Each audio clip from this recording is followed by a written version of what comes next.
Israel Hezbollah जंग लगभग 1.5 महीने का वक्त गुजर चुका है। वहीं अगर ग्राउंड ऑपरेशन की बात करें तो यहां भी लगभग 1 महीने का वक्त गुजर चुका है। बावजूद इसके इसराइल के हाथों हिजबुल्लाह के खिलाफ लेबनान की जमीन पर कोई बड़ी सफलता देखें ग्राउंड ऑपरेशन में तो दिखाई नहीं देती है। नमस्कार, मैं हूं मधुरेंद्र कुमार और आप देख रहे हैं मेरे साथ रणनीति।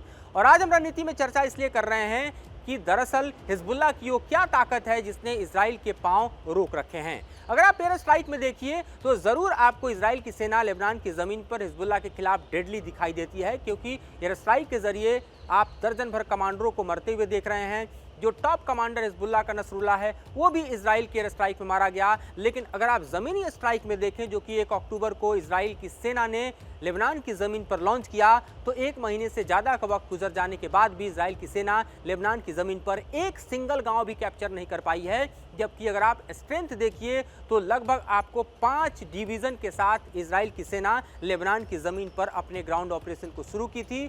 5 डिवीजन का मतलब होता है 50,000 की सेना, यानी सैकड़ों की संख्या में आप देखिए तो tank regiment, artillery, mechanised support. लेकिन इस समूची ताकत को झोंकने के बाद भी एक सिंगल गांव, अगर आप इजरायली अखबारों के हवाले से भी देखिए तो इजराइल हिजबुल्लाह के खिलाफ लेबनान की जमीन पर कब्जा नहीं कर पाया है। तो क्या है दरअसल हिजबुल्लाह की वो ताकत जिसने इजराइल के पांव रोक रखे हैं, ये समझना बेहद जरूरी है। और इसीलिए हम आज के एपिसोड में 2 बातें खास तौर पे आपके लिए लेकर आए हैं। एक तो हिजबुल्लाह की टैक्टिकल स्ट्रेटजी और दूसरा इजराइल के इतिहास में ये अक्टूबर भी बेहद काला साबित हुआ, डेडली साबित हुआ। पिछले साल तो आप जानते हैं कि जब हमास ने 7 अक्टूबर 2023 को इजराइल की ज़मीन पर हमला किया तो तकरीबन 1200 की संख्या में इजरायली मारे गए और सैकड़ों की संख्या में तकरीबन 250 बंदी बनाए गए। वो एक बेहद इजराइल के इतिहास में डेडली अक्टूबर था। लेकिन इस अक्टूबर की बात करिए जब जंग हिजबुल्लाह और इजराइल के बीच चल रही है, तो आप अगर इजराइल के ज़मीन पर देखिए तो इजराइल के एयर डिफेंस को तबाह करने या यूँ कहें छलनी करने में हिजबुल्लाह को हमको कहें सफलता मिली। 159 ऐसे रॉकेट हैं जो लॉन्च करने में इजराइल की ज़मीन पर अक्टूबर के महीने में हिजबुल्लाह कामयाब रहा। और तकरीबन 10 ऐसे ड्रोन हैं जो कि इजराइल की ज़मीन पर हिजबुल्लाह के बेहद डेडली साबित हुए। 88 लोगों की मौत अक्टूबर के महीने में इजराइल में इजरायली लोगों की हुई। और अगर आप पलटकर लेबनान की ज़मीन पर देखें तो यहाँ भी आपको दरअसल इजराइल के खिलाफ हिजबुल्लाह के हाथों जो तबाही है उसके आंकड़े देखे जा सकते हैं। इन आंकड़ों पर नज़र डालें तो यहाँ दिखता है तकरीबन 43 मरकवा टैंक हिजबुल्लाह ने तबाह किए, लगभग 4 बुलडोज़र तबाह किए, 2 हमर्स इजरायली हिजबुल्लाह ने तबाह किए, 1 आर्मर्ड व्हीकल को बर्बाद किया, 3 हर्मस 450 ड्रोन जो हैं इजराइल के वो हिजबुल्लाह ने मार गिराए, 2 हर्मस 900 इजरायली ड्रोन जो हैं वो भी हिजबुल्लाह ने मार गिराए। और अगर कैजुअलिटी की बात करें तो तकरीबन 100 की संख्या में इजरायली सैन्य अधिकारी और सेना के जवान मारे गए हैं और 900 से ज़्यादा घायल हुए हैं। तो ऐसे में आपके लिए समझना ये बेहद हम कहें कि पेचीदा नहीं है कि किस तरह से हिजबुल्लाह अपनी पूरी ताकत के साथ इजराइल के खिलाफ लड़ रहा है। यह डोमिनेंस भले इस वक्त भी इजराइल का हिजबुल्लाह पर भारी दिखाई दे रहा हो, लेकिन अगर ग्राउंड ऑपरेशन की बात करें तो हिजबुल्लाह का ग्राउंड ऑपरेशन इजराइल के खिलाफ वही 2006 की तरह अब भी दिख रहा है। और जिस तरह से कैजुअलिटी के आंकड़े हैं वो अगर बढ़ते हैं तो ये दरअसल आप समझिए कि रिकॉर्ड के हिसाब से 1940 के बाद सबसे ज़्यादा डैमेज इजराइल को उठाना पड़ सकता है अगर यूं ही सब कुछ चलता रहा। अब सवाल एक और है, और ये सवाल बड़ा इसलिए है क्योंकि आप ये समझिए कि हिजबुल्लाह कैसे लड़ रहा है।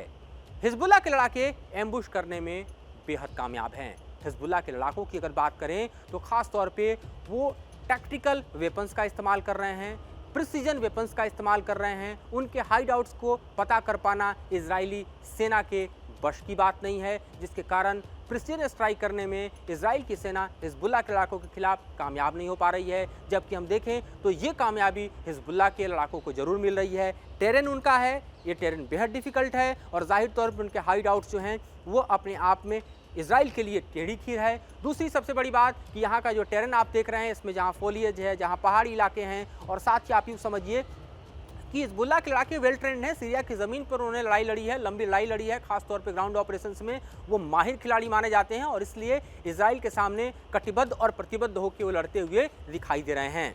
उसके अलावा उनके पास जो टारगेट करने के लिए इजराइल के खिलाफ प्रिसीजन वेपन्स हैं वो भी बेहद घातक हैं। और इसी कारण आप देखिए तो इजराइल के जो आर्मर्ड हैं, मैकेनाइज्ड जो कॉलम है, उसको तबाह करने में हम देखें तो कामयाबी हासिल हिजबुल्लाह को हो पा रही है।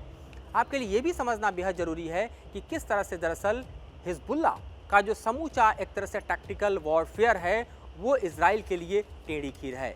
ये इसलिए क्योंकि तकरीबन आप देखिए तो ग्राउंड ऑपरेशन के 1 महीने गुजर चुके हैं और air operation plus ground operation को अगर आप जोड़ लें तो लगभग 45-50 दिनों से ज़्यादा का वक्त गुजर चुका है।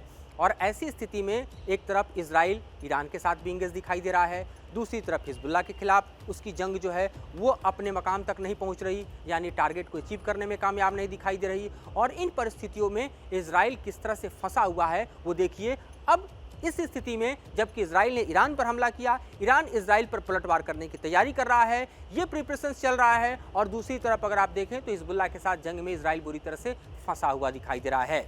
इसके साथ ही आपके लिए समझना बेहद ज़रूरी है कि जो इस वक्त के हालात हैं उस हालात में ख़ास तौर पे आप देखिए तो चाहे वो मरकवा टैंक हो, चाहे बुलडोज़र हो, चाहे आर्टिलरी हो, इन सब के इस्तेमाल के बाद भी इजराइल अगर अपनी सफलता को हासिल नहीं कर पा रहा तो ये अपने आप में काफ़ी चैलेंजिंग है इजराइल के लिए।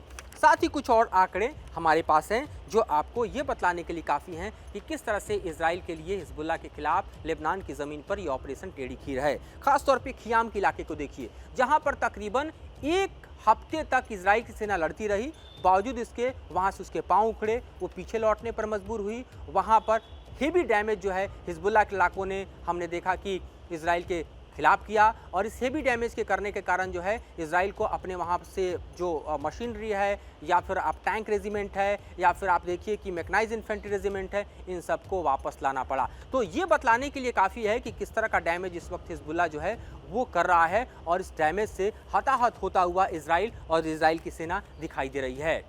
साथ ही आपके लिए भी समझना ज़रूरी है कि दरअसल जिस तरह की तैयारी ईरान कर रहा है इस वक्त और जिस तरह की तैयारी हिजबुल्लाह कर रहा है, अगर ये मिलकर ज्वाइंट ऑपरेशन या फिर अटैक इजराइल के खिलाफ लॉन्च करते हैं तो ये अपने आप में इजराइल के लिए बेहद घातक साबित हो सकता है। इस वक्त आप देखिए तो अमेरिका 1 हफ्ते तक चुनावी प्रक्रिया में फंसा हुआ है, वहाँ पर चुनाव इस वक्त चरम पर हैं, चूँकि 5 तारीख को वोटिंग होनी है। उसके बाद आप समझिए कि जो काउंटिंग है उसमें 3-4 दिन वक्त लग जाता है, यानी जो बड़ा सपोर्ट का सेंटर है अमेरिका वो भी इस वक्त डाइवर्ट दिखाई दे रहा है, और साथ ही आप देखिए तो वॉर इंटेंसीफाई होता हुआ दिखाई दे रहा है। इस बीच फंसे हुए इजराइल के लिए ये वक्त काफ़ी हम कह सकते हैं कि पेचीदा, और ये वक्त काफ़ी चैलेंजिंग है। और हिजबुल्लाह के लिए हम देखें तो अपने टेरेन में इजराइल के खिलाफ जंग लड़ना इस वक्त आसान दिखाई दे रहा है। इसीलिए बीच बीच में आप देखिए तो एयर स्ट्राइक के जरिए इजराइल की सेना लगातार आप साउथ लेबनान पर कहर बरपाने की कोशिश कर रही है। यहाँ तक कि जो अभी रिपोर्ट्स आ रही है उसके मुताबिक हम देखें तो इजराइल ने